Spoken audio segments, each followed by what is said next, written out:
Bem, né? Agora vamos construir um gráfico, né? E qual é o exemplo que a gente vai usar? Da viagem, certo? Opa, pra cá. Então, tá aqui o nosso gráfico, né? Desculpa isso aqui, é porque eu errei. Mas eu acredito que dá pra entender, né? Quando o quando for 0 pessoas, o preço a pagar vai ser 0. Quando for uma pessoa, o preço a pagar vai ser 200. Então tá aqui o ponto, ó. 1 e 200, 1,200. Sempre é primeiro o x, certo? Quando a gente for fazer a coordenada, o x vem primeiro e depois o y. Então, quando for 3 pessoas, vai pagar 600. Quando for 4 pessoas, vai pagar 800. E quando for 5 pessoas, vai pagar 1000. E por que a gente faz gráfico, né? Fica melhor de visualizar. E a gente vê, ó, que à medida que cresce a quantidade de pessoas, cresce também o preço. Fica melhor da gente ver onde está aqui cada coisa. E pensando nisso, nós vamos fazer uma análise de gráfico, né? Do gráfico de uma função. Aí vamos pensar nessa função aqui, ó. É uma função quadrática, certo? É uma função de x ao quadrado. Aí vamos pensar no exemplo mais ou menos assim. Um homem ele poderia escolher um comprimento, né? Vamos supor 2 metros. Aí faria um quadrado, dava 4 metros quadrados. Se ele escolhesse 3 metros, ficaria 9 metros quadrados. Se ele escolhesse 4, ficaria 16 metros quadrados. Então aqui, ó, vai crescendo, certo? Só que ele perderia uma parte para fazer alguma coisa. Vamos supor que ele fosse fazer uma casa, né, nesse terreno. Então essa área aqui é a da casa, o B. A gente vai entender melhor quando a gente chegar em função de segundo grau. Mas por enquanto vamos entender isso. O homem ele pode escolher, né, o terreno dele, o tamanho. Só que ele perde uma parte.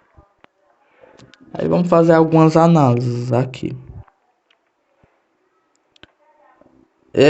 Aqui não faria muito sentido, porque aqui é um terreno negativo, né? Então não faz muito sentido ele perder terreno, né? O terreno sempre é positivo. Mas vamos ver mais como se ele perdesse, né? Vamos ficar com isso por enquanto.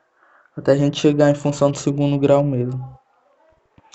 Aí vamos ver aqui, ó. A e C. Tá vendo que o x vale, aliás, que o y vale 0 aqui? O que significa quando o y vale 0? Que o f de x é 0, né? Se o f de x é 0, a gente tem as raízes da função. Ou o zero da função. Então é A e C. E outra coisa aqui que a gente percebe, ó. Para todo x menor ou igual a 0, a função é decrescente, ó. Pode olhar, ó. Aqui a função era maior. Quando eu venho mais para cá, ela tá menor, mais para cá ela tá menor, para cá tá menor ainda, para cá tá menor ainda, até chegar no zero. E a partir do zero ela começa a crescer, ó. Aqui ela tá maior, aqui ela tá maior, aqui ela tá maior, aqui ela tá maior, aqui ela tá maior e aqui ela tá maior.